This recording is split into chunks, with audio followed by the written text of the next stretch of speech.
Hello guys, magdi-DIY po tayo. Sa mga gustong matuto, panoorin nyo lang po ang video hanggang dulo para matuto po kayo. Bali, gagawin natin ay malalaman nyo sa huli kung matatapos nyo ang ating video. Lalagay muna tayo dito ng blade. Ingat po kayo sa paglagay ng blade. Tayo ay magtatabas ng aluminum na can.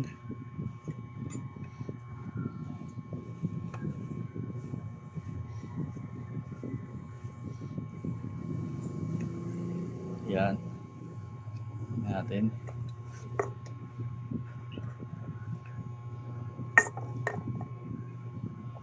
Effective na ba doon? Yan. Isa. Baon pa natin to.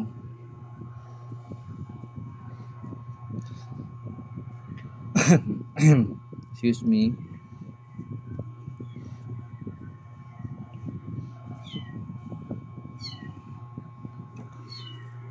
Malalaman nyo guys sa uli kung ano ang ating gagawin. Sa ngayon magtatabas muna tayo. Yan. Tabasin natin itong dalawang can. Tabasin natin.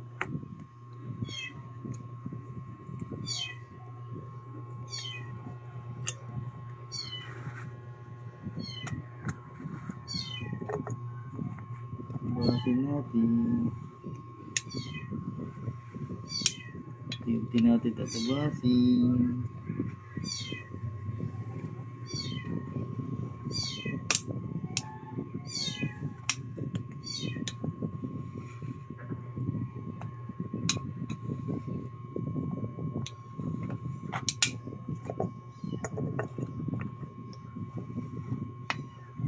Kasi dapat ingatan nyo siya malupot.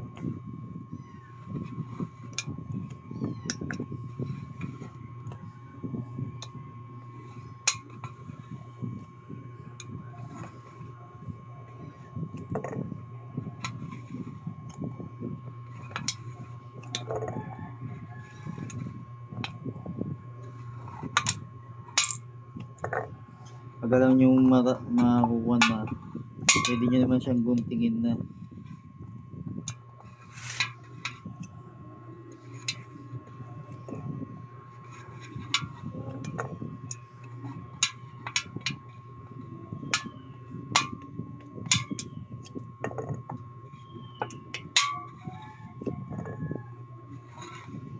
Ayan guys, pwede natin guntingin yan dahil medyo malalim na yung ating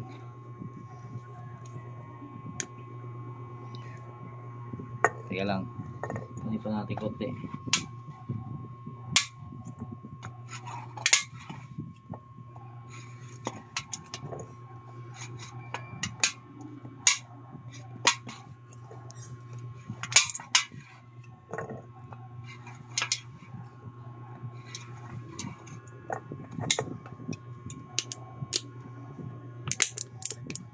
Ayaw niya pa.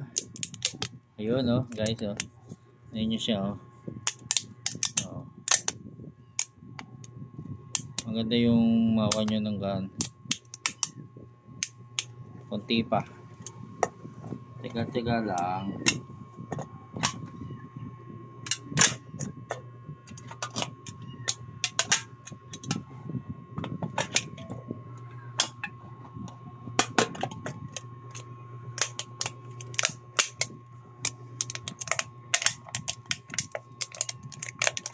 Dapat iwasan yung malukot yung pinaka ayan guys, perfect ang ating tabas.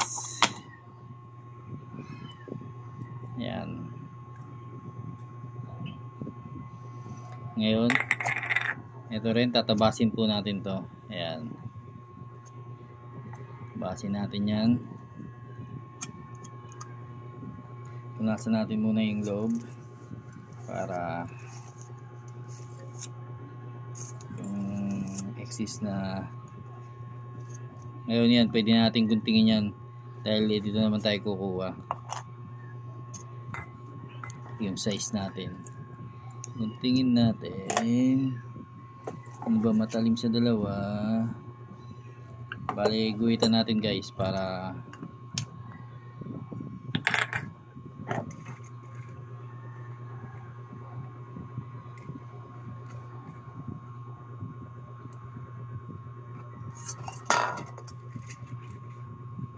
dito natin lagay para makita nyo.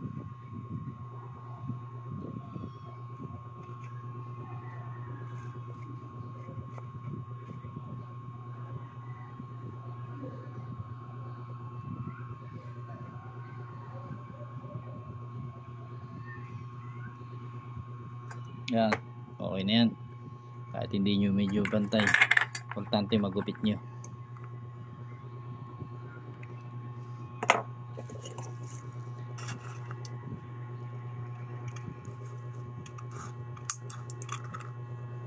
Yan, hanggang dito lang. Tapos ngayon sobra na natin para magupit nyo. Ito yung guide nya, ito itong pinaka kurba nya. Pwede nyo na lang yun ang kunin nyo. Ayan.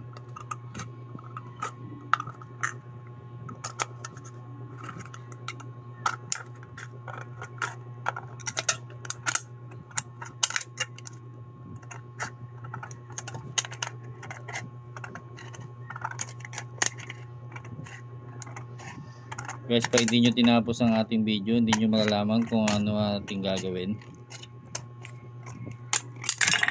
Yan. Yan, nangyari na. Linisin lang natin ng konti. Walang sabit-sabit para hindi nakakasugat. Yan.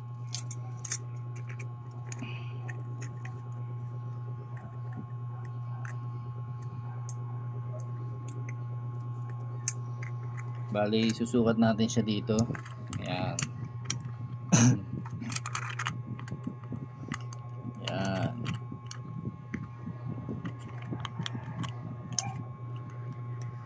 Ayan.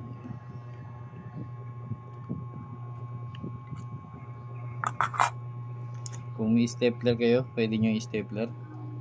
Ika lang guys, pause ko muna ang ating video. Kukuha ako ng stapler para mapadali ang ating trabaho. Nandito na lang muna.